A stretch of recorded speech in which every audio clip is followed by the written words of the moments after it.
Welcome back to the channel. And if this is your first time here, settle in. Because what I'm about to tell you is the kind of story that will stay with you long after it ends. Today we have a tale of a woman who was handed over like a coin to pay a debt, a king who had never bowed to anything in his entire life, and a power so ancient and so terrifying that entire bloodlines had been erased from history just to keep it silent.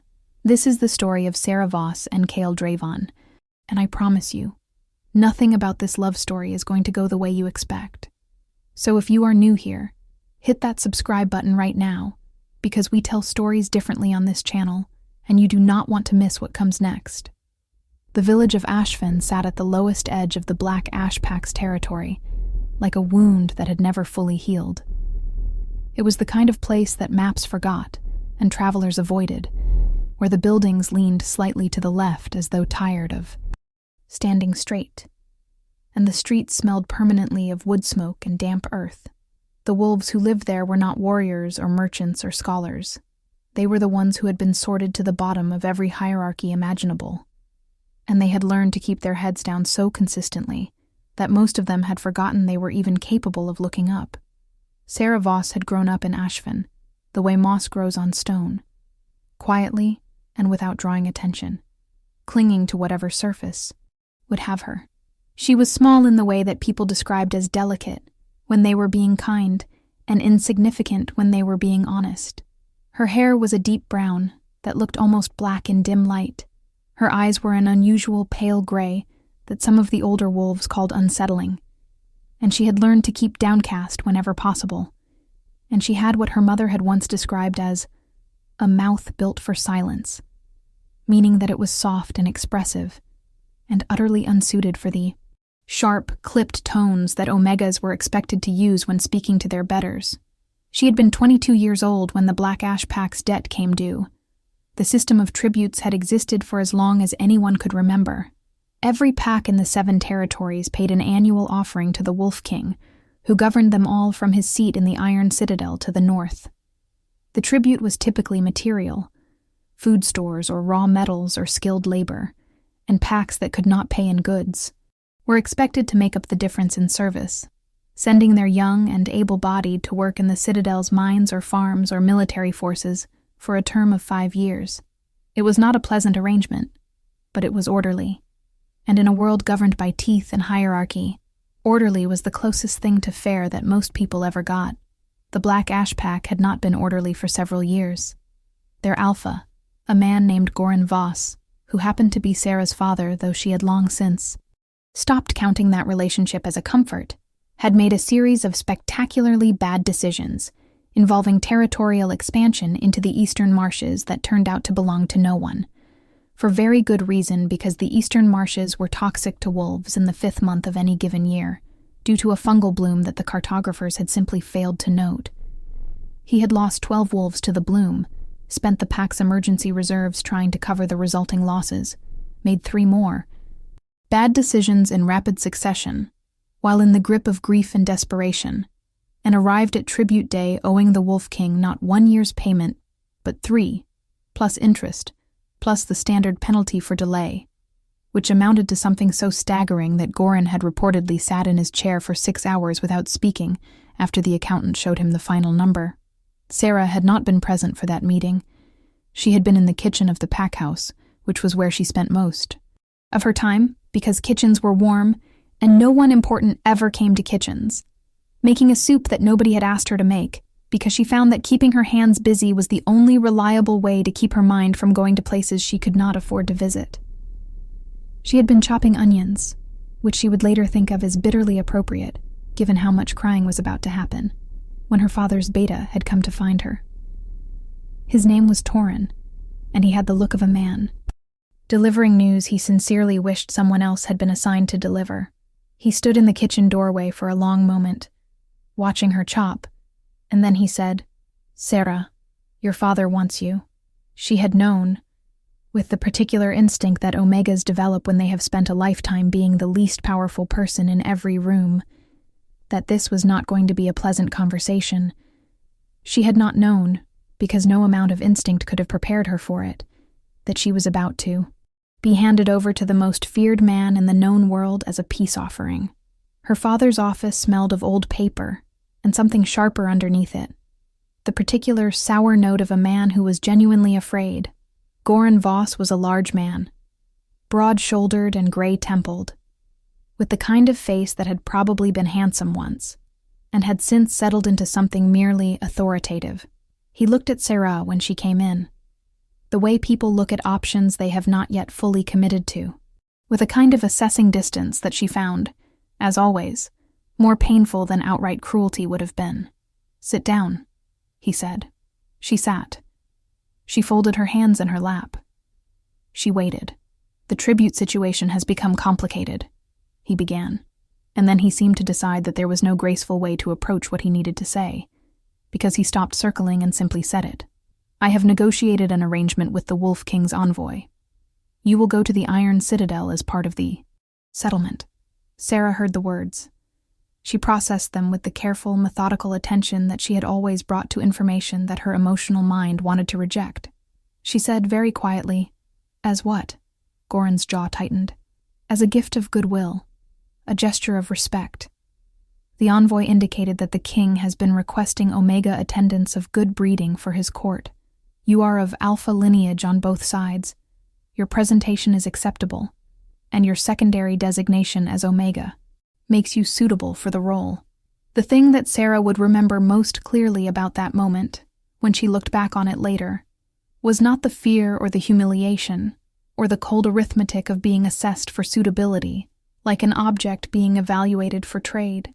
What she remembered was the onion smell still on her hands, the way it cut through the stale office air, and how surreal it was to be receiving life-altering news while still smelling like soup ingredients.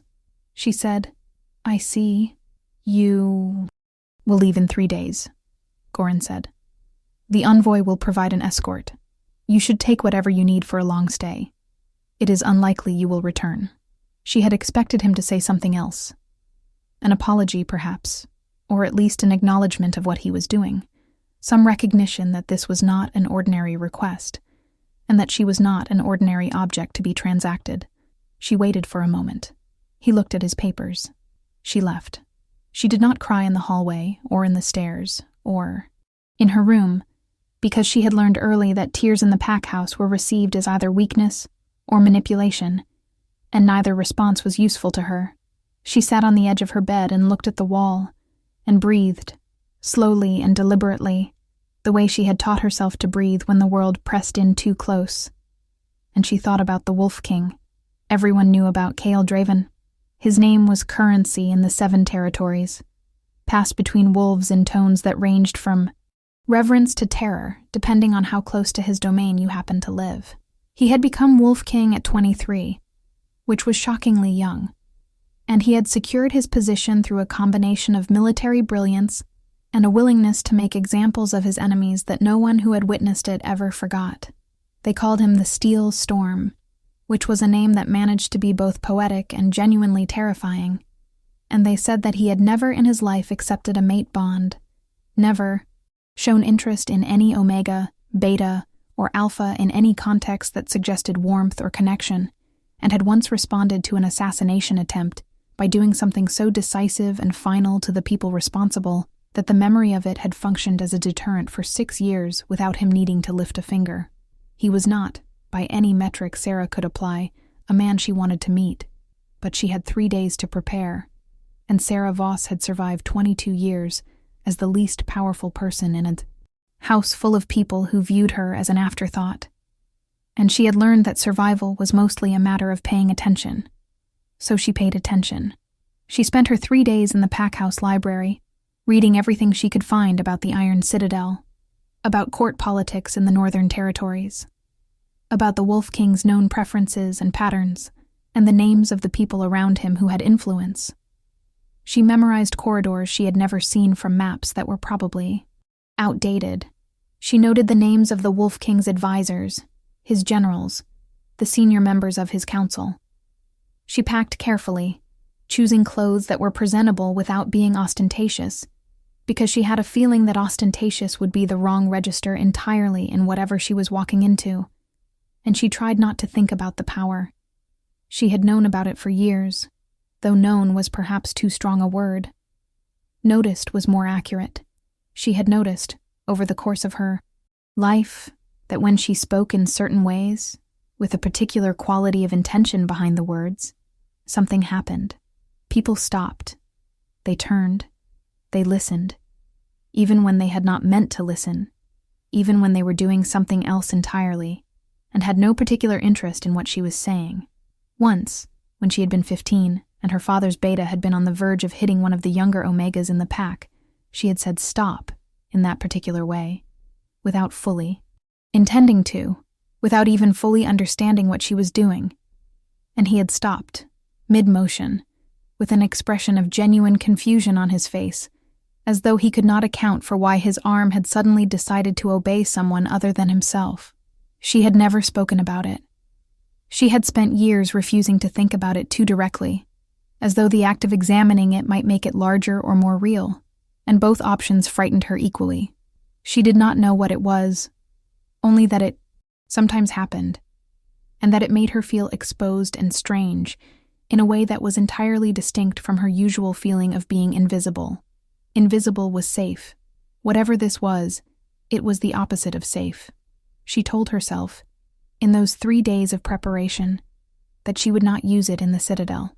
She would be careful and quiet and unobtrusive. She would do whatever service was asked of her, and she would survive, which was the only realistic goal available to her. She had not yet learned that survival sometimes requires becoming exactly the thing you have spent years trying not to be. The Iron Citadel was built into the face of a mountain like a challenge. It rose from the stone in sharp, uncompromising angles, towers that looked more like weapons than architecture, walls that had been constructed with the explicit intention of demonstrating that whoever lived inside them did not consider themselves obligated to be approachable.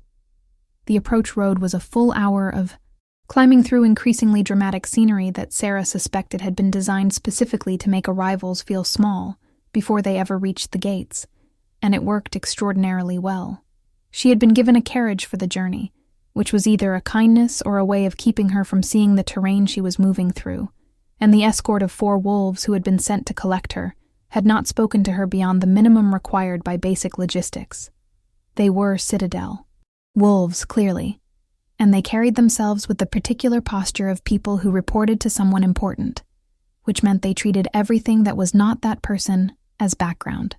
The gates of the Iron Citadel opened for them without ceremony, which somehow made the whole thing more intimidating rather than less, and Sarah stepped out of the carriage into a courtyard that smelled of iron and stone, and something else beneath it, something alive and charged, the distinctive ozone, scent of concentrated alpha power on a scale she had never encountered. The entire Citadel smelled like lightning waiting to happen. She was met by a woman named Hessa, who was apparently the senior attendant coordinator, and who looked at Sarah with the brisk efficiency of someone who processed arrivals professionally, and had long since stopped seeing them as individual people. Hessa was perhaps 45, spare and precise, with close-cropped silver hair and eyes that took inventory rather than simply observed. "Voss?" Hessa said, consulting a document. "Yes." "From the Black Ash Pack. Omega designation. Alpha lineage on both sides." Hessa looked up from the paper to look at Sarah directly, and something shifted briefly in her expression, before returning to professional neutrality. "You will be housed in the East Wing attendant quarters. Your role will be determined by the King's preference. You will not speak to His Majesty unless spoken to first. You will not approach within 10 feet of His Majesty unless directed. You will follow all instructions given by senior staff without question or delay. Do you understand these terms?" "Yes," Sarah said. "Good." Hessa folded her document. "Follow me." The East Wing was not unpleasant, which surprised Sarah. She had prepared herself for something harsher, the kind of quarters that signaled unmistakably that the person living in them was considered expendable. But her room was small and spare and clean, with a window that looked out over the mountain face and a bed that was better than the one she had slept in for 22 years. She unpacked her things slowly and carefully, and then sat on the edge of that bed and did the same breathing exercise she had done in Ashven, slow and deliberate, anchoring herself in the present because the present was at least definite, even when it was frightening. Her first week in the Citadel was almost entirely unremarkable. She was assigned initially to assist in the Citadel library with cataloging and repair work, which suited her so completely that she suspected it was accidental rather than intuitive on anyone's part. The library was vast, occupying 3 floors of the East Tower, and it smelled of paper and leather and the particular musty comfort of a room that had been filled with knowledge for a very long time. The librarian, an elderly beta named Corson, who had the gentle distraction of a man whose mind was mostly elsewhere, greeted her each morning with a nod, and then forgot she existed, which was precisely what she needed. She worked. She cataloged. She repaired bindings with careful hands that had always been better suited to precise work than to anything requiring force. She read, because the library did not have a policy against attendance reading during quiet periods, or if it did, Corson had forgotten to enforce it. She learned things about the 7 territories and the Iron Citadel, and the history of the Wolf King's line that she had not known before, and she filed all of it away in the meticulous internal storage system she had developed over years of needing to know things that other people did not think she needed to know. She was beginning to think, with very cautious optimism, that her time in the Citadel might be manageable when she was summoned to the King's Hall. The summons came on a Tuesday morning through Hessa, who delivered it with the same crisp efficiency she applied to everything and added only that Sarah should present herself at the main hall at the 3rd hour and that she should wear the formal attendant clothes that had been provided, not the working clothes she had been wearing in the library. Sarah asked no questions because she had learned that questions were rarely answered and frequently held against you, and she spent the 2 hours before the 3rd hour sitting very still and doing the breathing and trying to prepare herself for something she fundamentally could not prepare for. The main hall of the Iron Citadel was designed to make everyone in it feel like they were at the bottom of a very deep well. The ceilings were impossibly high. The columns that lined the space were carved from single pieces of stone and etched with the histories of every Wolf King who had ever ruled, and at the far end, on a dais that itself was elevated on 3 wide stone steps, there was a throne that looked as though it had been built from the mountain itself and had simply decided, independently and without any input from human hands, to take the shape of a seat. On that throne sat Kael Dravon. Sarah had constructed a mental image of him from everything she had read and heard, and she had expected to recognize him when she saw him. She had not expected the particular quality of his presence to hit her like weather.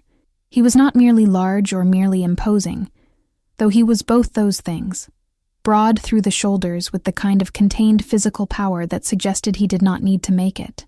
Obvious because everyone in proximity to him had already registered it at a level below conscious thought.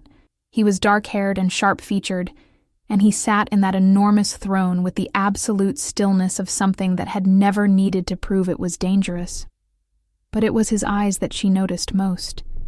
They were pale gold, which she had not expected, wolf gold in the way that indicated the animal was very close to the surface, and they tracked her as she walked across that vast floor, with an attention so complete and so unshared that it felt like being caught by something, rather than merely observed.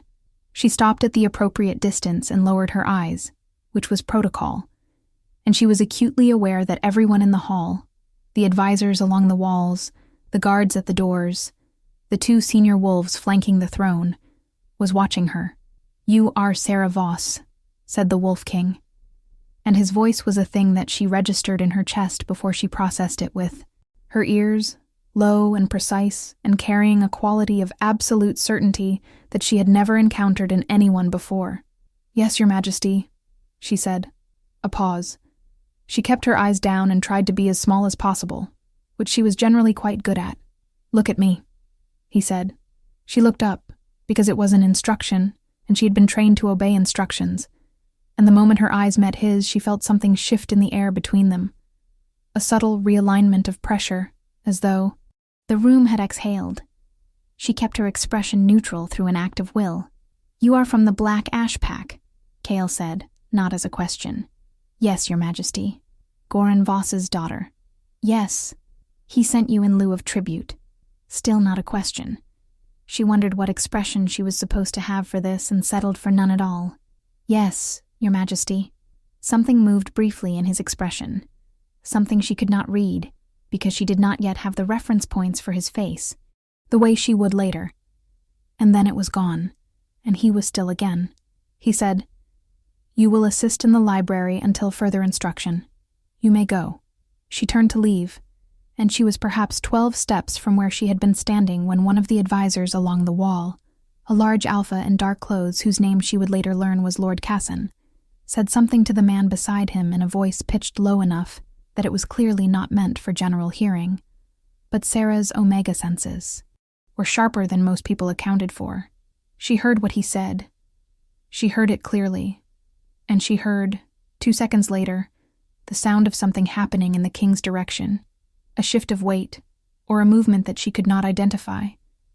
And then a voice from behind her, sharp and surprised, said, "My lord," in a tone that suggested something had gone wrong.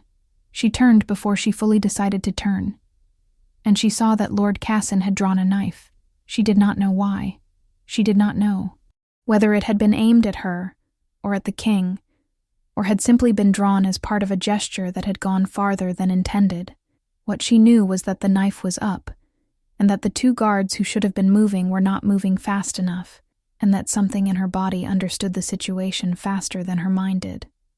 She said, "Stop. Now."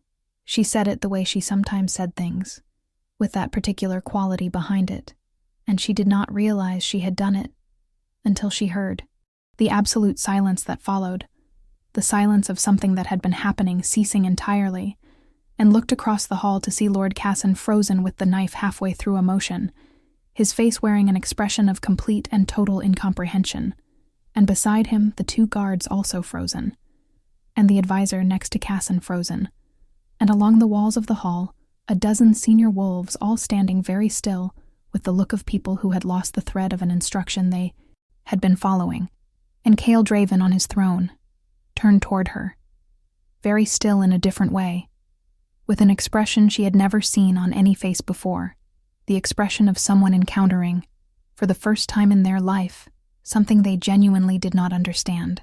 The silence lasted perhaps 4 seconds. Then everything moved at once, the guards surging toward Casson, the advisors erupting in urgent conversation, someone calling for the king's personal guard, and Cale Draven rising from his throne and descending the dais stairs with the unhurried precision of a man who did not run, because nothing had ever required him to run. He walked toward her. She was aware, distantly, that she should probably be doing something other than standing completely still in the middle of the hall, waiting for him to reach her. But her body had apparently used its entire reserve of decisive action on those 2 words, and had nothing left. She stood. He stopped in front of her, which put him close enough that she could feel the warmth radiating from him, and could smell, beneath the stone and iron of the citadel, the particular complex scent of his alpha presence, dark and layered, and nothing like anything she had encountered before. He looked at her for a long moment. She looked back because she had forgotten, in the adrenaline and the aftermath, to look down. He said, in a voice that was pitched only for her, "What did you just do?" And she said, "Because the truth was the only thing she had available, and she was too shaken for anything more strategic. I don't know. If you are already hooked on this story, drop a comment below telling me which character you are most curious about right now. Because we are just getting started, and it is only going to get more intense from here. And if someone shared this with you, make sure you subscribe so you do not miss the rest." They kept Lord Casson in the Citadel's holding cells while an investigation was conducted into what exactly had happened with the knife, and the official account that circulated through the court in the following days described it as a momentary lapse of judgment that had been swiftly addressed. Sarah, who had been removed from the main hall by Hessa with the brisk efficiency of someone managing an unexpected logistical complication, heard the official account from Corson the librarian, who relayed it with the mild interest of a man who found court politics less engaging than the cataloging work Sarah had been helping him with.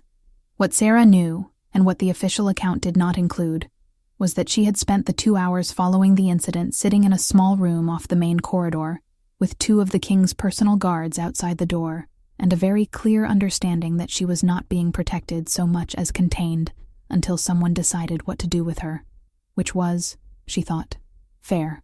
If she had been in Cale Draven's position, she would also want to understand what had just happened before she made any decisions about the person responsible for it. The decision, when it came, was delivered by Lord Varen. She had read about Lord Varen in the library. He was the Wolf King's most senior advisor, and the closest thing Cale Draven had to a mentor, having served the previous king before being retained by the current one. He was described in the texts she had found as brilliant, which in the context of court histories usually meant complicated, and as fiercely loyal to the Wolf King, which she suspected meant that he was, in his way, one of the most dangerous people in the Citadel.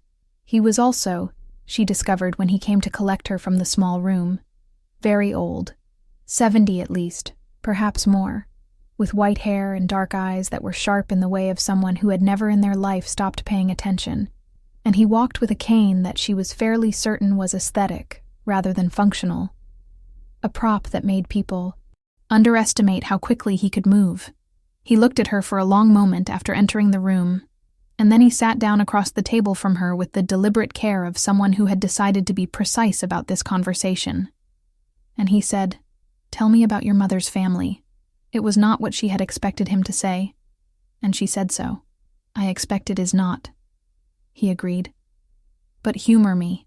Her mother had been a Voss by birth, which meant she was alpha lineage on both sides, as Hessa's paperwork had noted. She had died when Sarah was 8, which Sarah had spent considerable effort not thinking about, and she had not spoken of her own family in any detail that Sarah could remember. There had been a grandmother once, who had come to visit, and whose visit had caused something in the house to feel different, charged with attention that Sarah had been too young to understand. She relayed what little she knew. Lord Varen listened with the absolute stillness of someone who was hearing, information that landed differently than it would have to anyone else in the room. "Your maternal grandmother," he said when she finished. "Her name was Ava." It was not a question. Sarah said, "I don't know. I never heard her name." "No," Varen said, half to himself. "I suppose you wouldn't have." He looked at her with something she could not quite categorize in his dark eyes. "The Vox Lunaris," he said, using the ancient northern tongue that she recognized from certain texts in the library as the old language of pack law and bloodline record, was thought to have died out 3 generations ago. The families that carried it were subject to a systematic campaign of elimination by the Council of Alphas, who considered it an unacceptable threat to the hierarchical structure they depended on. Elimination is perhaps a gentle word for what was done. What is more accurate is that they were hunted. Sarah said very carefully, "What is the Vox Lunaris?" In the old language, it translates to the voice of the primordial moon.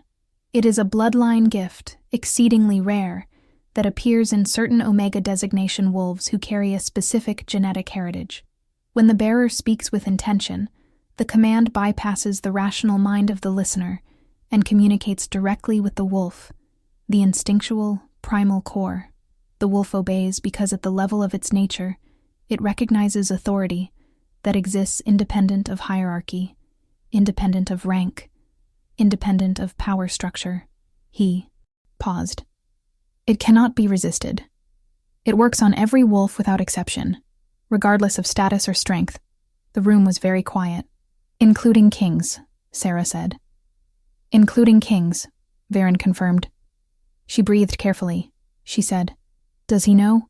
His Majesty has a significant amount of his own ancient bloodline heritage, which is the reason he has always been resistant to conventional alpha influence. In his entire life, no wolf has been able to exert command over him, not even the most powerful alphas of the council. What happened in the main hall today was the first time anything has stopped him. Not by force, not by political manipulation, by 2 words from an Omega attendant." Varen's eyes did not leave her face. "He is not, in my 40 years of serving this family, a man who takes unknowns lightly. He will want to understand what you are, and what will he do when he understands it?" Varen was quiet for a moment. Then he said, "That depends, I think, on you."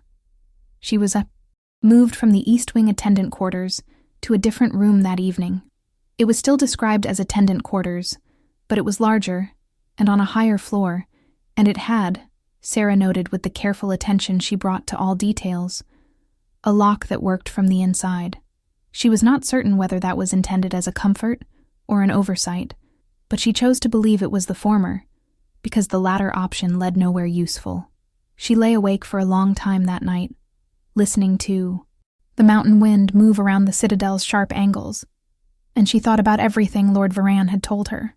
She thought about her grandmother, whose name was apparently Eva, and who had visited once and sat in the kitchen with Sarah's mother, and spoken in low tones that the 8-year-old Sarah had not been able to hear. She thought about all the times in her life she had said something in that particular way, and watched people stop, and how she had chosen, every time, to be quiet about it rather than to ask why. She thought about a family that had been hunted, and she thought about the Wolf King, who sat on a throne that looked like a mountain and had wolf gold eyes and a voice she had felt in her chest, and who was going to want to understand what she was. She thought that there were exactly 2 ways this could go. Either he would decide she was a threat to be neutralized, or he would decide she was a resource to be controlled. Neither option was acceptable. But she had learned a long time ago that acceptable and available were different categories, and that the most important thing was to stay in the game long enough to find the third option that everyone else had failed to see. She fell asleep, eventually, to the wind and the stone, and she dreamed, which she rarely did, of the moon. Cale Dravon did not sleep that night. This was not unusual for him. He was a man who had been running on abbreviated sleep cycles since his early 20s, a habit that had developed in the years when he had needed to secure his throne against people who did not sleep at all, and who viewed the hours of darkness as an opportunity. He had converted the necessity into something useful, using the quiet hours for the thinking that the demands of daylight governance did not allow. Tonight, the thinking was about Sarah Voss. He sat at his desk in the private study adjacent to his chambers, the room where he actually worked, as opposed to the ceremonial office where he received formal reports, and he turned what had happened in the main hall over in his mind, with the same methodical precision he applied to military problems and political calculations. He was not a man who allowed mysteries to remain mysteries, if investigation was available. And this particular mystery had the additional complication of being both unprecedented and personally unsettling. He had been stopped. Not physically, not politically, not by force of circumstance. By 2 words from an Omega attendant who had been in the Citadel for less than 2 weeks, and who had looked at him, in the aftermath of those 2 words, with an expression of such genuine bewilderment at what she herself had done, that he had found it completely impossible to categorize as a performance. He had been stopped, and he had felt it not as an external constraint, but as something internal, the way his wolf had simply chosen, without consulting the rest of him, to be still. His wolf, which did not answer to anyone. His wolf, which was the thing about him that had never been touched by the kind of power that other alphas wielded over each other, that had always been the most sovereign part of him, wholly his own. He had stopped because it told him to. He did not find this frightening exactly. Cale Draven's relationship with fear was complicated, and had been for a long time. He did not avoid dangerous things so much as he refused to let their danger dictate his response. What he felt, examining the memory of those 2 words in the main hall, was something closer to fascination, and something beneath that which he could not name, and therefore filed under category pending. Varan had told him what she was, because Varan knew everything eventually, and had in this case clearly known some version of it for some time before today, which Cale was going to address separately. The Vox Lunaris, a bloodline power that had been thought extinct, an Omega who could command any wolf that existed, up to and including the Wolf King, and who had been delivered to him in lieu of a debt payment by a man who, as far as Cale could determine, had absolutely no idea what he was handing over. He thought about her face when she had looked up at him in the main hall, the pale gray eyes, held carefully neutral, the quality of stillness she had, the kind that was not natural ease but learned control, the stillness of a person who had spent years making themselves unobtrusive. He was good at reading people. He had built a life that required it. And what he read in Sarah Voss, in that first and subsequent brief examination, was not what he had expected. He had expected fear, because everyone feared him, and the ones who did not were either foolish or specific in ways that required monitoring. He had expected calculation, because a woman with a power that could command kings would be an asset of staggering value to anyone who understood what she was, and people who possessed valuable assets generally knew it and behaved accordingly. He had expected, at minimum, awareness of her own leverage. What he had found instead was someone who appeared to have spent a significant portion of her life actively trying not to know what she was. This was interesting to him, in ways he did not immediately want to examine. He rose from his desk and went to the window that overlooked the mountain face, the place where the citadel's stone met the natural stone of the mountain it was built against, and he looked out at the darkness and thought about what happened next. The Council of Alphas would hear about what had happened in the main hall. They heard about everything, eventually, because they had informants throughout the citadel and throughout every territory, which was something he tolerated rather than appreciated, because rooting out all of them would require a level of disruption that was currently inadvisable. When they heard, they would react, because they knew about the Vox Lunaris. They had been the ones to organize its elimination 3 generations ago.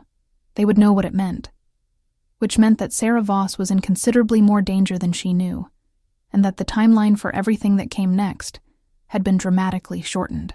He made a decision. He made it with the same quick finality that he applied to battlefield decisions, the understanding that slow choices in fast situations were simply late choices, and that the difference between a strategic position and a liability was often nothing more than timing. He wrote 2 orders, sealed them with his personal mark, and placed them on the corner of his desk for delivery at first light. The first was to his head of security. The second was for Hessa. Then he returned to the window and continued not sleeping, and thought about pale gray eyes that had looked back at him without flinching, when every instinct she had must have been telling her to look away. The first indication Sarah had that something had changed was when she came down to the library the following morning and found 2 guards at the door who were clearly not library guards. They were King's personal detail, which she recognized from the insignia, and they fell into step behind her in a way that made it immediately clear they were not an escort, so much as a presence. They did not speak to her. They positioned themselves at a discreet distance and proceeded to follow her through every corridor she moved through for the rest of the morning. She went to find Hessa. "You have been reassigned," Hessa told her, with the same crisp delivery she used for all information. "You are no longer cataloging in the library. Your new assignment is in the King's personal study, as document management assistant. You will report each morning to the 2nd floor study at the 8th hour. The guards are a standard precaution." "A precaution against what?" Sarah asked. Hessa looked at her with something briefly human behind the professional. "Efficiency. There are people in this citadel who will not be pleased about what happened yesterday," she said. "The king has determined that proximity is the safest available option." Proximity. Sarah processed this. To him. Yes. She went to the 2nd floor study at the 8th hour. The 2nd floor study was the one she had identified from her pre-arrival reading as the actual working space, rather than the ceremonial office, which told her something about the level of access she was being given. And she spent the walk there deciding how to feel about that, and arrived having not reached any satisfying conclusion. The door was open. She knocked on the frame anyway, because knocking on open doors was a way of announcing yourself without assuming entry, and she heard from inside, "Come in." He was behind the desk when she entered, reading a document, and he looked up when she came in with the same complete, unshared attention she had received in the main hall, the quality of attention she was beginning to think was simply how he looked at things, though she suspected most things did not find it quite as disorienting as she did. He said, "You are punctual. You are generous with information," she said, and then registered, a half-second after the words were out, that this was perhaps not the tone she should be taking with the Wolf King on her first morning in his personal study. and she felt the blood rise in her face. Something happened in his expression. Not a smile exactly, but a shift. A slight relaxation of the line between his brows. He said, "Sit down, Saravos." She sat. He set his document aside. "Varen told you what you carry?" he said. "Yes. Did you know?" "Before he told you." She thought about the honest answer, and decided that the honest answer was the only answer she had the energy to manage right now, given everything. "I knew something existed," she said. "I did not know what it was or where it came from. I spent most of my life trying not to think about it." A pause. His wolf gold eyes were very steady on her face. Why? Because not knowing something and not using it felt safer than understanding it. Safer for whom? The question landed with a precision she had not expected, because it was the exact right question. And she had never had it asked. She said after a moment, "For everyone around me. If I didn't understand it, I couldn't be made to use it. And if I couldn't be made to use it, I was less useful to people who might want to weaponize it." The silence that followed this was different from the silences she had been encountering. It had a quality of consideration in it, of information being processed and filed. "You were protecting the people around you," Kale said slowly, "by remaining ignorant of your own power." "I was protecting myself by protecting them," she said. "It is not entirely selfless." He looked at her for a long moment. Then he said, "The Council of Alphas will have heard about what happened in the main hall by now, or very shortly.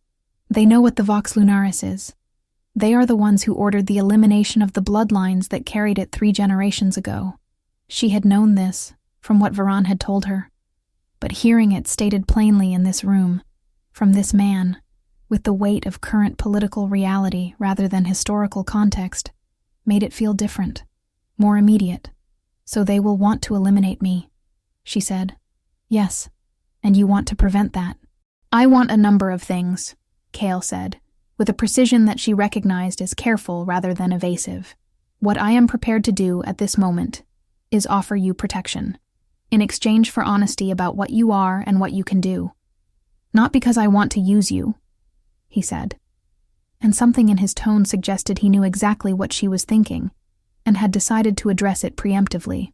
"But because a power that exists without being understood is a power that cannot be controlled by the person who carries it, which is how you end up stopping knife fights in the main hall without meaning to." She thought about this. "You were also stopped," she said. "Yes, that bothers you. It would bother anyone, but most people would not then invite the person responsible into their personal study," she said, and then added, because she seemed to have lost the ability to edit herself in proximity to him. "Your Majesty." The thing that was not quite a smile moved across his face. Again, "No," he agreed. "Most people would not. Go ahead and hit that like button if the dynamic between these two is already everything you hoped for. Because we are building something here, and I want to make sure you are along for every piece of it. Tell me in the comments what you think Kale's real reason is for keeping Sarah close. Is it just protection? Is it something else? Keep watching." The weeks that followed established a rhythm that Sarah had not anticipated and could not fully explain. She spent her mornings in the second-floor study, cataloging and organizing the ongoing administrative documentation of a kingdom that generated paperwork at a rate she found genuinely impressive, and she spent a portion of every afternoon in what she had begun to think of as the conversations, which had no formal designation and had evolved without either of them apparently deciding to evolve them. It had started, on the 3rd morning, with Kale asking her what she had read in the library during her first week, and her telling him, and him being interested in her analysis of certain historical texts, in a way that led to a discussion that had lasted 2 hours, and had covered the political history of 3 of the 7 territories in a depth she had not expected. He was, she discovered, a man who was almost insatiably interested in information, and who had very few people around him who were willing to disagree with his interpretations, because most of them were afraid of him. She was afraid of him, technically. She was also finding it increasingly difficult to pretend to be more afraid of him than she actually was, when he was clearly more interested in honest engagement than in deference. Lord Varen appeared, once a week or so, and watched these exchanges with an expression she was beginning to identify as cautiously pleased, which she suspected was about more than just her professional adjustment to her new role. And in the hallways and the corridors and the larger spaces of the Citadel, she was beginning to notice things. The Council of Alphas met in the North Wing, in a room she had found on the old maps and identified as the Council Chamber. She passed near it twice a week on her route between the study and the archive room where certain reference documents were stored, and she had begun to understand, from the quality of silence that came from behind closed doors and from the particular way that certain advisors looked at her in corridors, that she was being discussed regularly and with significant intensity. There were 3 senior council members whose names she had memorized from her pre-arrival research. Lord Cassin, who was still technically under investigation, but had apparently not been formally charged, which she found instructive. Lord Pren, who was the council's political strategist, and who had a face so deliberately pleasant that she trusted it approximately as far as she could see it. And Lady Vorith, who was the only woman on the council who was intelligent and dangerous in the way of someone who had spent 40 years in a room full of people who underestimated her and had converted every slight into an advantage. She was careful with all of them. She was especially careful with Lady Vorith, who, she had noticed, did not look at her with hostility the way Cassin did, or with the carefully managed pleasantness that Pren deployed. Vorith looked at her the way Varen did, with the particular attention of someone who knew more than they were letting on, and was waiting to see what Sarah would do with what she had. The attack, when it came, was not from any of them directly. It came on a night in the 3rd week, when she was returning from the archive room at an hour that was slightly later than usual, because she had become absorbed in a text she had found misfiled and had lost track of time. The guards were with her, the Standard too, and they were good, attentive, professional. But the Citadel had been standing for 200 years, and 200 years was enough time for someone who was looking to find passages that were not on any official map. 3 wolves. She heard them before she saw them, which was the only reason the warning existed at all. A sound like stone on stone. A breath that was not the guards. A shift in the quality of the air that smelled wrong in the way that threat always smelled wrong to her, like something coiled and about to release. She said stop before she was fully aware of having made the decision, and she said it in that way. The way that came from the part of her that had nothing to do with strategy or fear, and the 3 wolves who had emerged from the shadow of what should have been a solid wall stopped. The guards dealt with the rest. She arrived at the 2nd floor study 20 minutes later, which was where Cale was, because apparently the hour was irrelevant to him when there was work to be done. And she walked in and sat down in the chair she had begun to think of as hers and said, without preamble, "There are passages in the East Corridor that are not on the official maps. 3 wolves used one tonight. Someone sent them." He looked at her with an expression she had begun to be able to read, the specific quality of attention that meant he was cataloging what he was seeing and filing it in categories she could not access. He said, "Are you hurt?" "No. Your guards." "Fine. One of the 3 got a bruise on his pride, I think. You used the voice." "Yes." He was quiet for a moment. Then he said, "Cassin's people, in all likelihood. He has been building toward something since the council session 2 days ago." He leaned back in his chair. "I should have moved faster on Cassin." "You are not going to ask if I am all right," she said. And she was not sure herself whether it was an observation or something else. "You told me you were not hurt. Those are not the same thing." Another of those silences with the quality of consideration in them.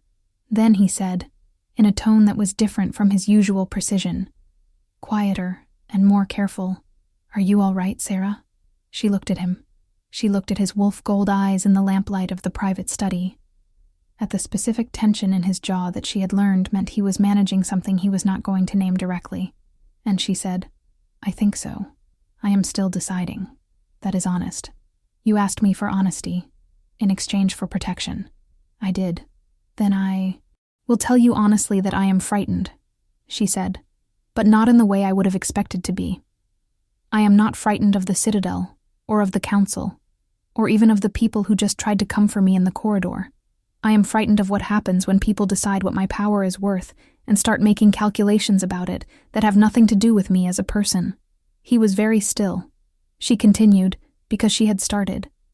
And stopping felt dishonest now. "I have been a calculation my whole life," she said. "My father calculated that I was worth sending here. The council is calculating that I am worth eliminating. You, I think, are calculating something else, and I am not sure yet what it is, and that uncertainty is the thing I find most frightening. Because you are the one I cannot read." The room was very quiet.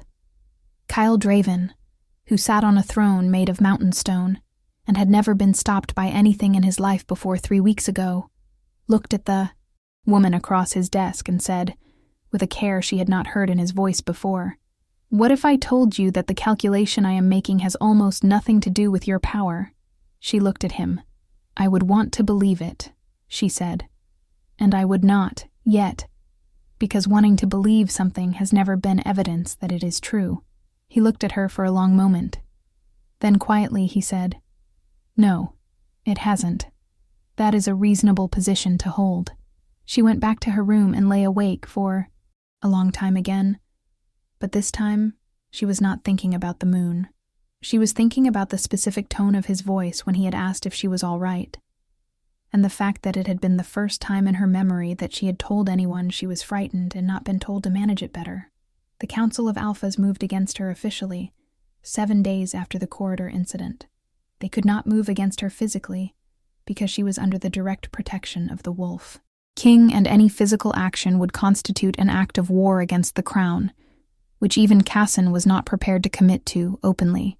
What they could do, and did, was move against her politically, which in the 7 territories meant documentation, precedent, and the ancient body of pack law that had not been significantly revised in 80 years and still contained, if you knew where to look, provisions that had originally been drafted specifically to address the threat of the Vox Lunaris, the wall. Provision they found was called the Mandate of Containment. It had been passed 90 years ago by a council that had, at the time, believed they were codifying a theoretical precaution.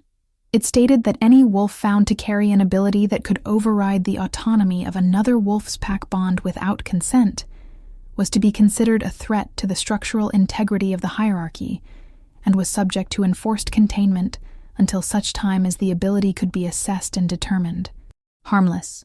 Containment was a word that meant a specific thing in pack law. It meant a cell.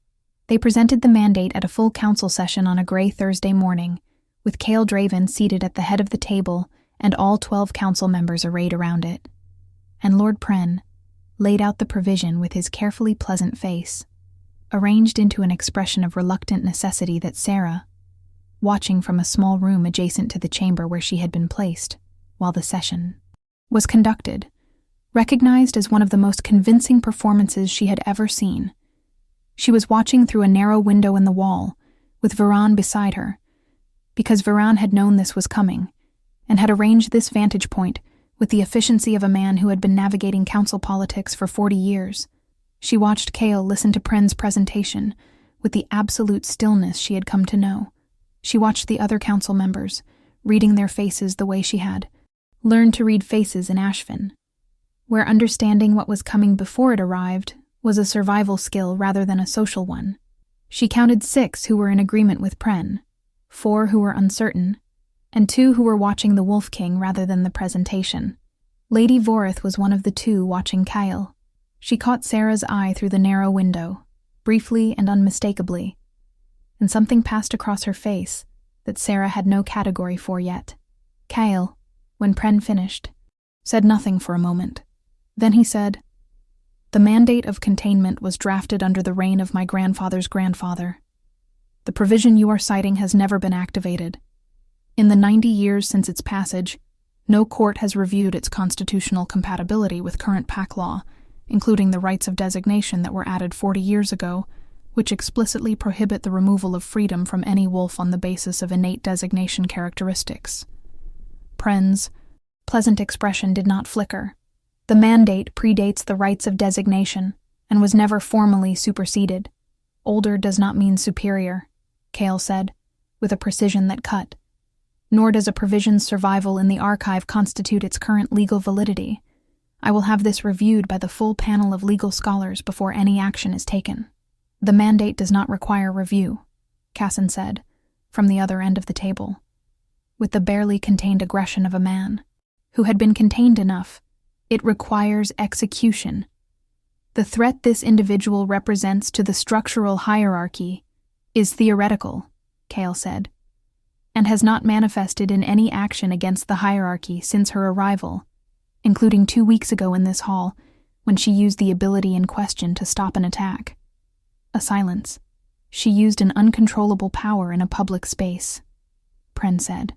"She used a specific ability with specific intention to prevent violence," Kale said. "That is not uncontrolled. That is the opposite." The session continued for another hour. She watched all of it, with Varan beside her not saying anything, because he understood that she needed to watch without narration. She watched Kale dismantle every argument Pren and Casson offered, not with emotion or force, but with the particular quality of precision she had seen him bring to everything, the systematic unwrapping of each position until its structural weakness was visible.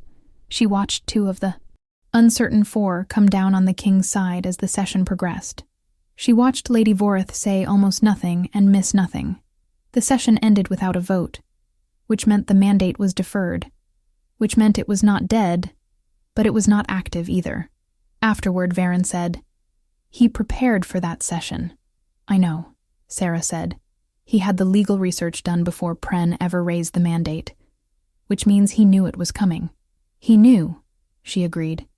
"He has been anticipating the council's moves since your arrival," Varan said. He looked at her sideways. "That is not standard procedure for an Omega attendant." She looked at the window where the council chamber was now empty, the wolves having dispersed into their political activities. And she thought about a man in a private study at late hours, surrounded by documents, thinking 5 moves ahead on a board he had been playing since before she arrived. She thought about wolf gold eyes in lamplight, asking if she was all right. She said, "No, it is not."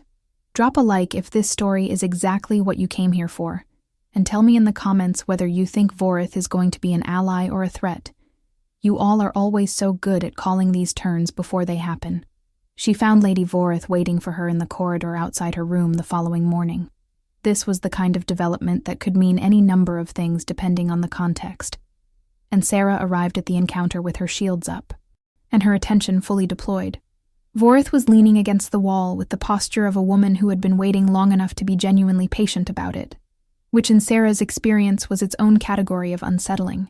She was in her late 50s, silver-haired and sharp-eyed, with the kind of face that had started as merely interesting, and had, over decades of intelligent living, become something considerably more compelling. Vorith said, "I am not going to harm you. I would prefer to decide that myself," Sarah said. Something shifted in Vorith's expression that might have been appreciation. She said, "I knew your grandmother." The morning air felt suddenly different. Sarah said, "Varan told me her name was Ava. Her name was Ava Sorel, and she was the last confirmed carrier of the Vox Lunaris before you, and she was one of the most remarkable wolves I have ever encountered. I was 17 when I met her, and she was 60, and she was working as a seamstress in a village, 2 territories from here because it was the best way to be invisible that she had found. And she was the one who first taught me that power does not require permission." Vorith looked at her steadily. She also told me that if the line survived, it would not look the way the council expected it to look. She said the gift had a habit of choosing the wolves who needed it least in terms of personal ambition, and most in terms of the world's requirements. Sarah was quiet for a moment. Then she said, she knew the line might survive. She suspected. She had a daughter who had been sent away early enough to be beneath notice. She never knew what happened to her. A pause. "I did.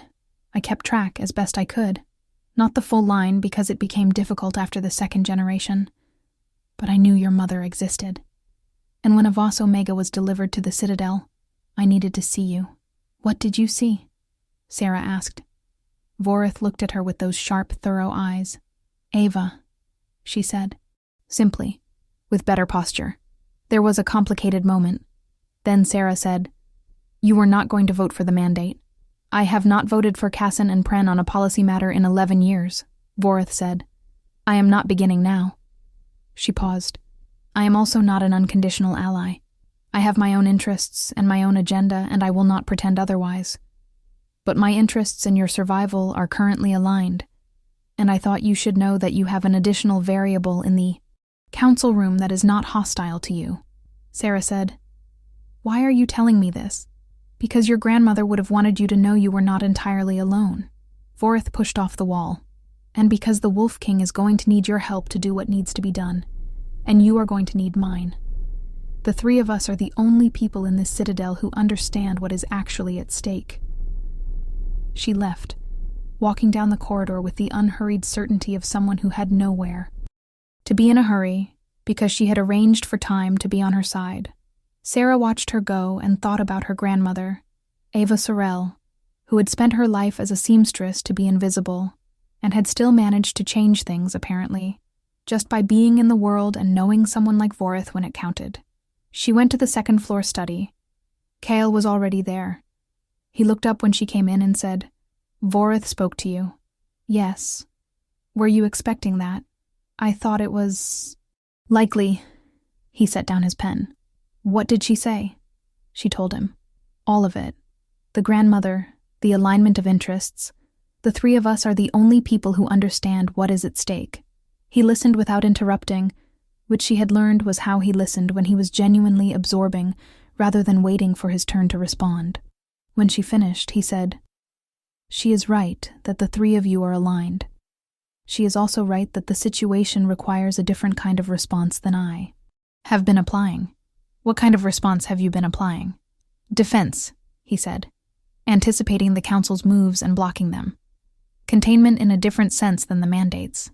He looked at her with an expression she had not seen from him before, something that was not quite uncertainty, because she was not sure he had access to that as a category, but was something in the same family, a recognition of the limits of a current approach. Defense does not win. It delays. What would winning look like?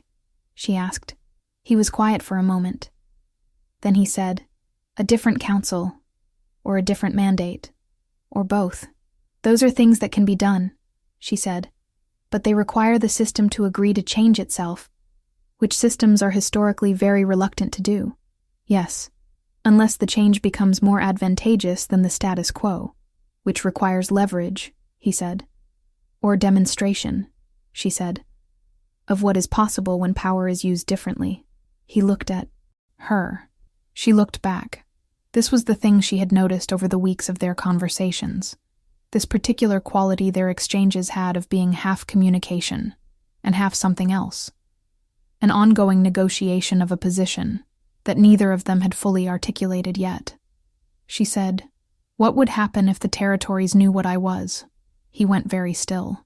Not the council's version, she said. Not the threat that must be contained, but the truth of it. The vox lunaris as it actually works, what it is, where it comes from, what it means about the nature of wolf hierarchy, and the original design of pack structure before human political ambition got involved. The ancient text described the vox lunaris as a function of the original compact, Cale said slowly, between the first wolves and the first moon. The first packs were not organized by dominance. They were organized by voice, by those who could call the pack to alignment without coercion. He paused. The council's hierarchy is built on the revision of that system. Yes, Sarah said. So the question is whether the territories would prefer the revision or the original. A long pause. If we move forward with this, Kyle said, it will require exposing you completely. No more library cataloging as cover. No more attending the council from adjacent rooms. I know. The risk is significant. So is the risk of doing nothing, she said. The mandate is deferred. It will not stay deferred. Cassin will bring it back with more support next time. Or he will find another route that does not require a vote. She looked at him. You have been playing defense, and you are the best defensive player I have ever encountered, but you said yourself it does not win. I did say that, he admitted. Then we play differently, she said. He looked at her for what felt like a long time, though it was probably 30 seconds. Then he said, "If we do this, I need to know that you understand what you are agreeing to. Not as a calculation about what is the most strategically sound option, as a genuine choice about what you want to risk and what you want to build." She thought about Eva Sorrel, who had spent her life invisible. She thought about the kitchen in Ashven, the onion smell, her father's office, the accounting of her value that had sent her here. She thought about 3 generations of erased bloodlines and a mandate drafted to cage people like her. She thought about Wolf Gold Eyes asking if she was all right, and the specific feeling of being asked rather than assessed. "I have spent my entire life being a variable in other people's calculations," she said. "I would like, for the first time, to be the one making the choice." She met his eyes. "I choose this." What followed was the most intense 3 weeks of preparation that Sarah had ever experienced. And she had experienced some fairly intense preparation in her 22 years. Varen was enlisted because he knew the ancient texts better than anyone. And because he had, it turned out, been preparing quietly for something like this for a very long time, which he admitted with the equanimity of a man who had long since made peace with the fact that planning 30 years in advance sometimes meant waiting 30 years for the moment to be right. Vorith was enlisted because she knew the council better than anyone, and because her participation in any political action within the Citadel changed the calculus of that action significantly. The plan, as it developed across late evenings in the second-floor study, with the 4 of them around a table covered in documents and maps and references to texts that Sarah had pulled from the library, was fundamentally simple in concept and extraordinarily complex in execution. They would call a full assembly of the 7 territories, which the Wolf King had the authority to do, and which had not been called in 40 years, because there had not been an occasion requiring it. They would present the historical record of the Vox Lunaris, the original compact, the nature of the ability, and the 3-generation campaign of elimination that the Council's predecessor body had conducted. And then Sarah would demonstrate. The demonstration was the part that required the most negotiation. Varen wanted it limited to something visual and symbolic, the quality of her voice affecting the wolves in the assembly, but with a prepared and consented demonstration rather than a reactive one. Vorith wanted it broader, arguing that the assembly needed to feel it to understand it, rather than simply be told about it. Kale said nothing for a long time and then said, "It needs to be her choice what she demonstrates, not ours." Sarah said, "I want to use a command that no one here has heard yet." They looked at her. "Every demonstration of the Vox Lunaris in the historical record," she said, "is a command of restraint. Stop, hold, wait. Those are the examples in the texts." She looked at Varan. "Are there other types?" Varan was quiet for a moment. Then, with the expression she had come to recognize as his genuinely surprised face, which was rare and therefore notable, he said, "The ancient descriptions also mention an affirmative command, one that the texts describe as the voice of the moon calling the pack home. Rather than stopping or restraining, it invites. It calls the pack to alignment through willingness rather than compulsion." "What is the word?" she asked. He told her. It was an ancient term, not a common word but a structure, a combination of sounds that existed in the old language as something between a word and a song. He spoke it slowly and she listened carefully. And she felt, when she heard it, a recognition somewhere deep and old that had nothing to do with her mind. "I want to use that," she said. "You have never used it," Kale said. Not a warning, a question. "No," she said. "But I know it." She looked at him. "The way you know how to breathe. It is not learned." The assembly was announced 10 days before it was convened, and in those 10 days the Citadel was a different place. The council did not know the full scope of what was planned, only that a formal assembly had been called, which was constitutionally within the Wolf King's rights, and which they could not block. Casson was vocally uncomfortable with the timing, which everyone acknowledged and no one addressed, because acknowledging and addressing were different responses, and only one of them moved the game forward. Sarah spent those 10 days in a state of preparation that was partly practical and partly something harder to name. She read everything she could find about the First Compact. She worked with Varen on the historical presentation. She had several more conversations with Vorith that she found, unexpectedly, genuinely nourishing in the way that conversations with people who had known someone you loved but never met tended to be. She learned things about her grandmother that she had not had the opportunity to know, and she filed them in the same careful internal storage system she had always used for important things. Except that this time the things being stored were not survival tactics, but something more like inheritance. And she talked to Kale. This was the part of those 10 days that she was least equipped to analyze in real time, and most committed to experiencing anyway, because she had learned over the weeks in the Citadel that the only honest response to something unprecedented was to stop trying to map it onto anything that had come before. He was, she had discovered, nothing like what he appeared to be from a distance. The Steel Storm, the man who had never bent to anything, the Wolf King who ruled through fear and precision. All of those things were true in the same way that a mountain is accurately described by its silhouette. The description tells you something real and misses everything that happens inside. He was rigorous and curious, and he had read more widely than she had, which she had not expected, and which she found genuinely delightful in a way that surprised her each time she encountered it. He was funny, in a dry and precise way, in contexts where he permitted it, which were limited but consistent. He was not kind in the conventional way of people who made consistent attempts to demonstrate it, but he was honest, which she had come to understand was his version of it.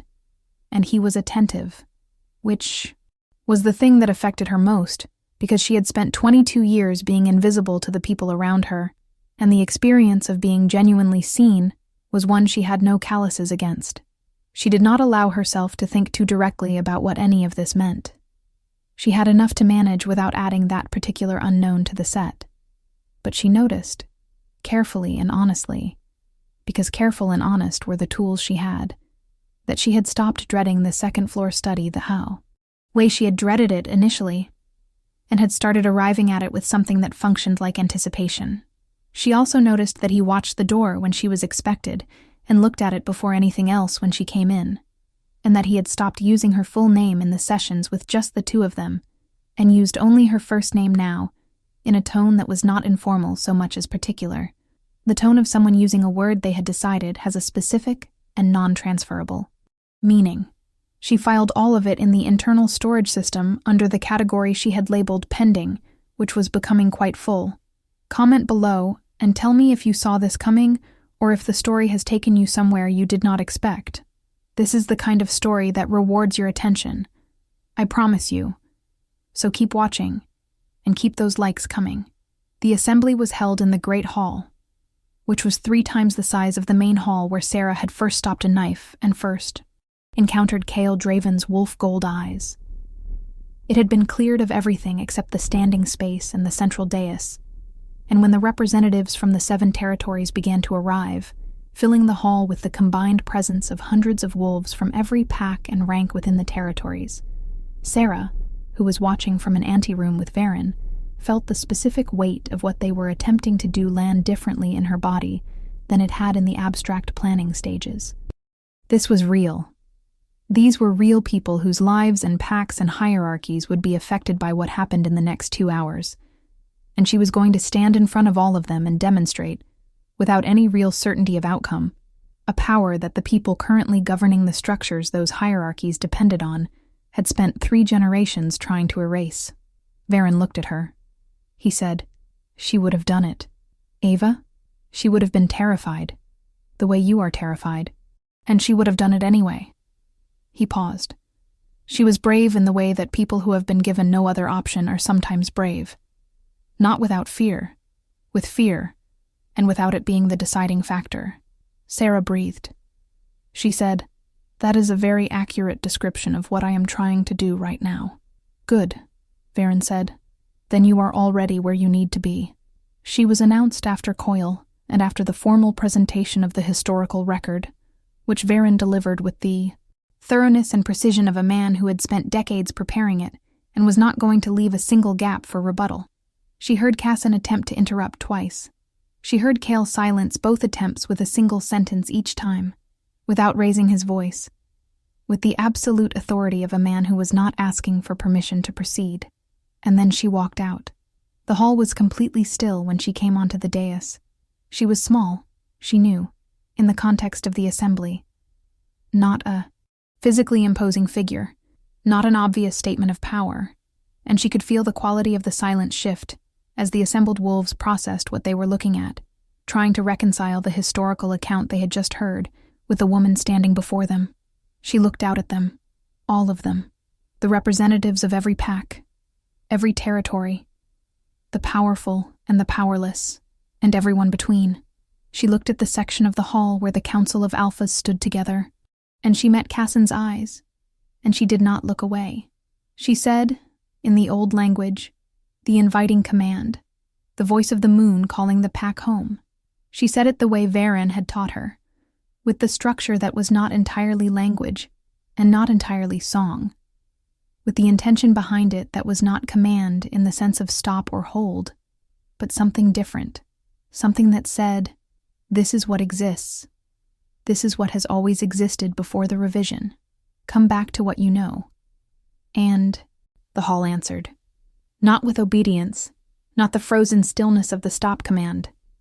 This was different, a visible and audible change in the quality of the room, a collective exhale, the tension that had filled that space since the first assembly representative had arrived releasing all at once, and the wolves in the hall looking at each other with expressions that ranged from surprise to something that was very close to recognition, the look of people who had heard a word they had not known. They had been waiting to hear. In the council section, 6 of the 12 were visibly affected. Vorith had closed her eyes. Even Pren's carefully pleasant face had gone to something unguarded and wondering. Casson alone had an expression of rage, clean and cold and revealing in its intensity, the expression of a man watching the argument he has spent years constructing dissolve. And on the dais beside her, where Cale Dravon had been standing in the particular stillness of someone who had chosen to be present without participating, Sarah turned and looked at him, and found that he was already looking at her, and that his wolf-gold eyes had the quality that she had seen in them once before, the first night in the main hall, the expression of a man encountering something he genuinely did not understand, but this time without any of the wariness, and entirely with something else. She said quietly, "Only for him? Still afraid of me?" He said, just as quietly, with the precision of absolute honesty, terrified, in the best possible way. The immediate aftermath of the assembly was political chaos, which was honestly the most optimistic available version of the outcome given what they had done. Casson called for an emergency council session. Pren did not show up to the emergency council session, which was either a statement of protest or a strategic position, and which Vorith reported to them later that evening, with an expression that suggested she was not displeased about it. 6 of the 12 council members submitted formal requests for an audience with the Wolf King within 24 hours. The representatives from 4 of the 7 territories sent communications expressing interest in discussing the implications of the historical record they had heard. None of this meant the work was done. Sarah knew, with the careful honesty she applied to everything, that what had happened in the Great Hall was a beginning, rather than an ending. The council's mandate was still on. Record. The political structures that had been built over 80 years on the foundation of the hierarchy that the Vox Lunaris complicated were not going to revise themselves out of existence because of one assembly, however meaningful. The territory representatives who had sent their communications of interest were interested in their own ways, and for their own reasons, some of which aligned with meaningful change, and some of which were about positioning for advantage in whatever new order emerged. But something had shifted. Something real, not only political, but fundamental. The way a door shifts when the lock is opened, before anyone has decided whether to walk through. She was in the second-floor study when Cale came in, later that evening, and sat down across the desk from her in the chair that had been his chair since the beginning, and looked at her with the full quality of his attention. "The territory responses," he said. "I know," she said. "It is a start, not a conclusion." No, he said. It is not. He paused. You knew that, going in. I hoped for a start, she said. A start was the best available outcome. He was quiet for a moment, and then he said something she did not expect. He said, When I was 23 and I came to this throne, I spent the first year being afraid that I was going to break it. Not the physical throne, the governance, the arrangement of everything I had inherited. I had been trained to maintain it, to defend it, to protect the 7 territories through the existing structure. He looked at his hands on the desk, an unusually unguarded gesture for him. I had never been taught to question whether the structure itself was the problem, she said very carefully. And now I am sitting across from a woman who walked into a room full of the most powerful wolves in the 7 territories and reminded them of something they had forgotten, and I am thinking about the 80 years of decisions that were made, on the assumption that the reminder needed to be silenced. She did not say anything, because she was learning when his silences meant he was not done. I did not keep you close because of the power, he said, finally. I know I said it was about understanding it. That was true, but it was not the whole truth. He met her eyes with the directness she had come to expect from him, the refusal of anything indirect when the direct thing was available. I kept you close because in 28 years of being in rooms full of people, you are the first one who has spoken to me as though you expected honesty back. The study was very quiet. Sarah said, That cannot be right. It can be precisely right, he said. And it is. The people who are afraid of me tell me what they think I want to hear. The people who want something from me frame everything as an offer. Varen tells me the truth. But Varen is 80 and has been doing it for 40 years, and it has the quality of a habit now rather than a choice. He paused. You choose it. Every time. She thought about the morning he had asked if she was all right, and she had told him she was still deciding. She thought about the conversation about the council's mandate, and her telling him that she was frightened not of the physical threats, but of being a calculation. She thought about all the moments in the weeks of their conversations, when she had said things that she could hear, as she said them, landing differently than she had. Intended, going places she had not fully authorized. She said, You are not easy to be honest with. I know. Because you are frightening, she said. I know that too. And because when you listen, she said, you actually do it. You do not wait for your turn. You do not categorize what I am saying as relevant or irrelevant before I finish. You take it all in and you think about it, and then you respond from wherever it landed. And that means that when I speak to you, I am not managing the version of me that you will see. I am only being myself. She paused. That is a very unusual experience. Yes, he said. I know. You have been doing the same thing, she said. And it was not an accusation. Yes, this is not, she said carefully, a standard arrangement. No, he agreed. It is not. She looked at him. He looked at her. Outside the window, the mountain was dark and enormous and completely indifferent to the small revolution happening in the study at the top of the tower, which was appropriate, because mountains had existed long before any of the structures built against them, and would continue existing long after. She said, What do you want it to be? He was quiet for a moment. Then he said, I would like it to be a choice that you make with complete information and complete freedom. Not because you are here on borrowed time against a political threat.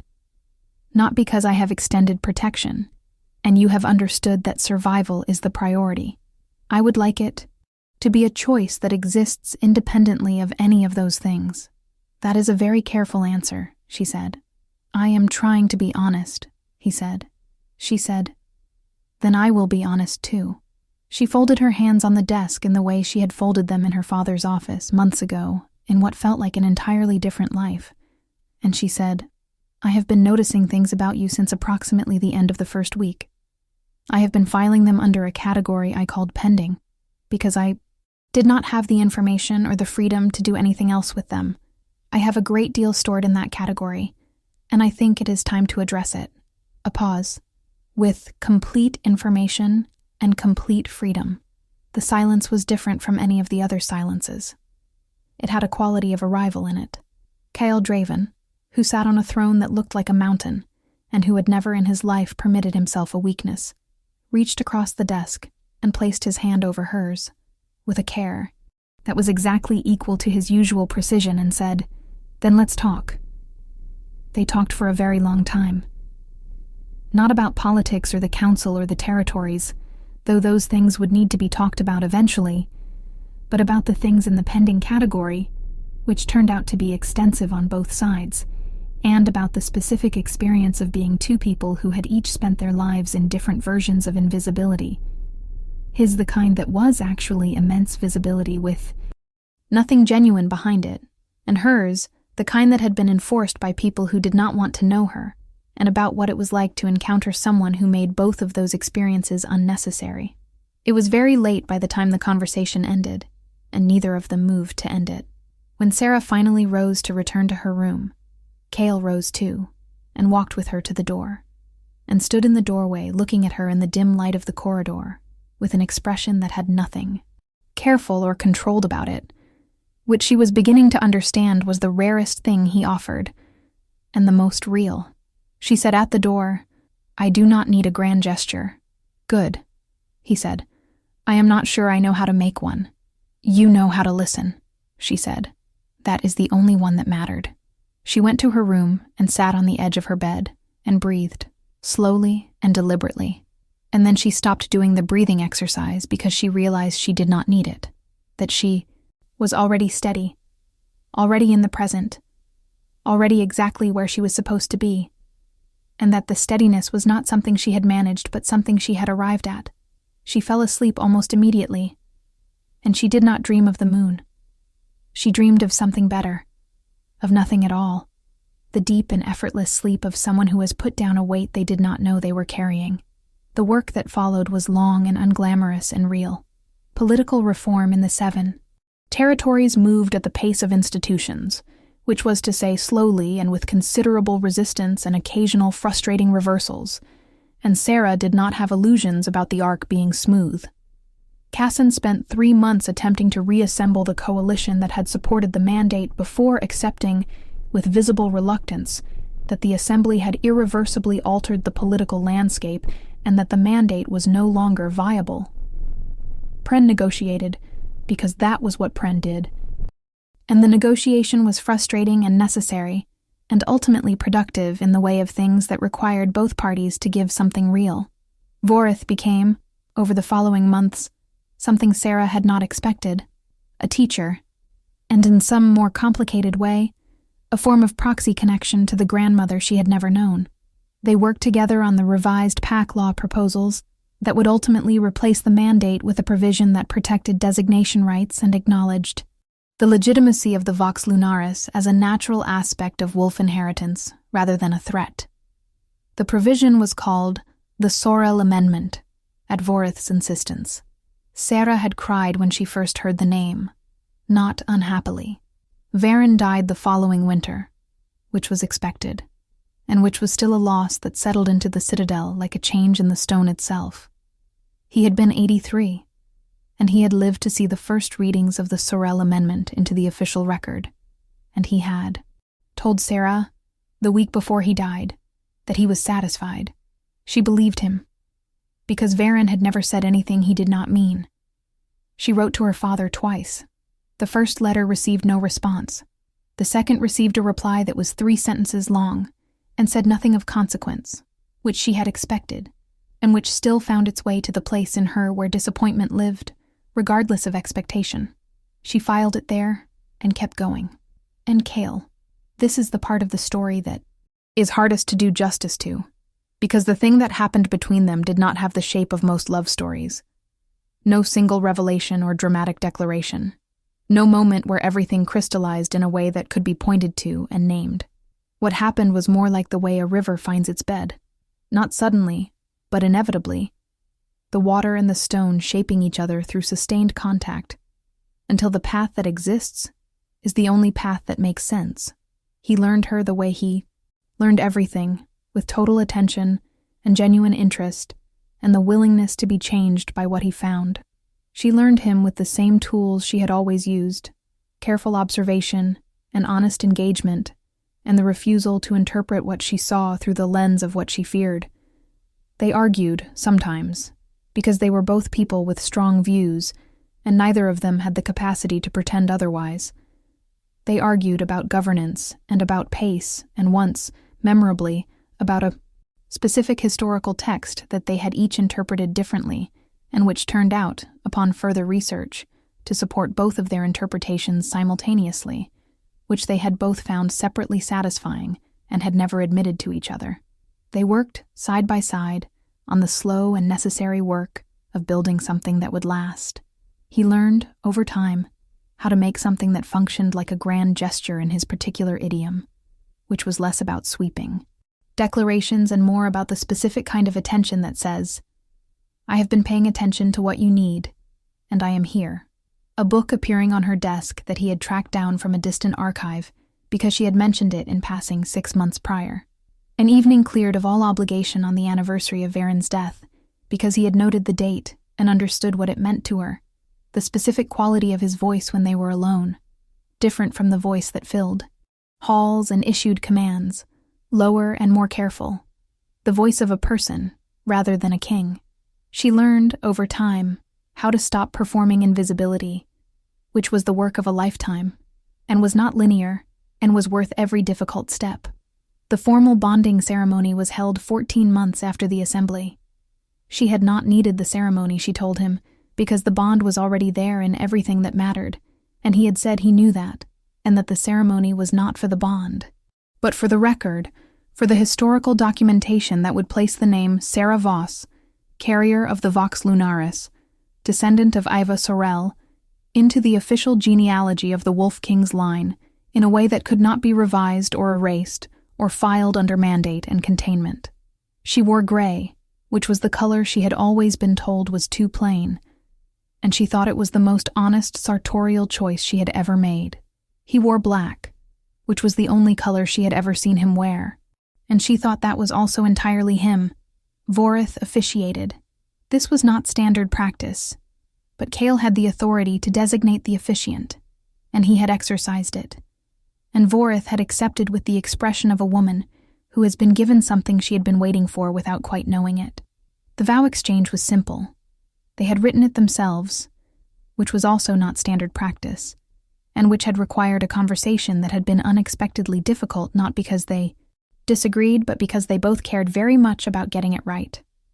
The vow said in the end what they had been demonstrating for 14 months, that they chose each other with full information and full freedom, and that choice was not a destination, but a commitment renewed in every conversation, every argument, every late evening in the second-floor study, every morning when she arrived, and he looked at the door before anything else. After the ceremony, standing in the courtyard where she had first arrived with her careful packed clothes and her onion-smelling hands, and her desperately maintained invisibility, she looked up at the iron citadel and thought about the version of herself who had stood in this same courtyard 14 months ago, terrified and determined and entirely alone. She thought about how alone had felt like a permanent condition, the defining fact of her existence, and about how it had turned out not to be a fact at all, but a circumstance, contingent and temporary and subject to revision by exactly the kind of persistent, careful, willful engagement with the world that she had always been capable of and had never had the space to practice. Cale came to stand beside her, looking up at the same walls, and she felt his hand find hers, which it did with the ease of long practice. She said, "I am thinking about the person I was when I arrived. She seems," he said, "like someone worth knowing." She turned to look at him. He was looking at the citadel walls in profile, with the expression she had come to love, the one where the king receded and the person remained. And she thought about all the things that had needed to be true at the same time for this moment to exist. A debt unpaid, a father's calculation, a girl in a kitchen smelling of onions being told she was going somewhere she had never wanted to go. She squeezed his hand. She said, "She was. She just needed someone to look." He turned to meet her eyes, And she saw, as she always saw in him, the wolf and the man and the territory where the two of them had met, which was not a physical place, but a quality of attention, the place where someone chooses to be seen and finds someone waiting who has chosen to see them. He said, "I have always been looking." The Sorel Amendment was formally ratified by all 7 territories 18 months after the assembly. Goran Voss attended the ratification ceremony as a representative of the Black Ash Pack, which was now 3 years out of debt and had a new beta who had been elected by pack vote rather than appointed by the Alpha, a small reform that Goran had reportedly accepted with the grace of a man who had learned, expensively, that the direction of the world was changing, and that the cost of resisting it was higher than the cost of moving with it. He and Sarah did not have a reunion in the dramatic sense. They spoke briefly, in the corridor outside the ceremony hall. He said he was glad she was well. She said she was. They stood for a moment in the particular complicated silence of people who share history and very little else, and then they both moved on. It was, she thought, the most honest interaction they had ever had.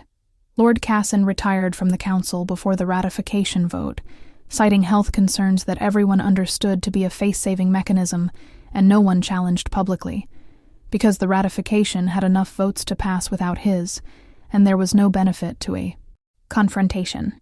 He went to his territory estate in the Western Hills and was not heard from again in any significant way. Lady Voreth marked his departure with a single sentence at the council table. "Progress," she said, and then moved on to the next agenda item. The legal scholars who had been tasked with reviewing the constitutional compatibility of the mandate of containment with the rights of designation released their finding 3 months after the ratification. The mandate was incompatible.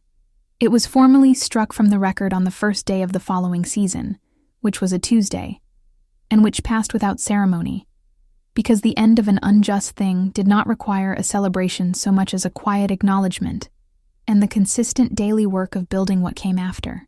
Sarah wrote about all of it. She had begun writing in the first months in the Citadel, initially as an extension of the careful observation she had always practiced.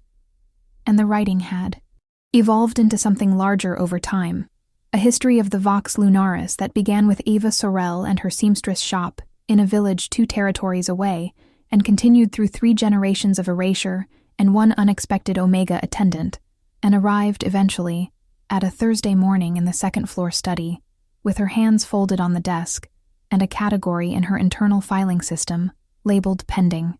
She wrote it the way she did everything, carefully and honestly, and with the attention of someone who believed that the truth of what had happened deserved to be told in full, rather than summarized.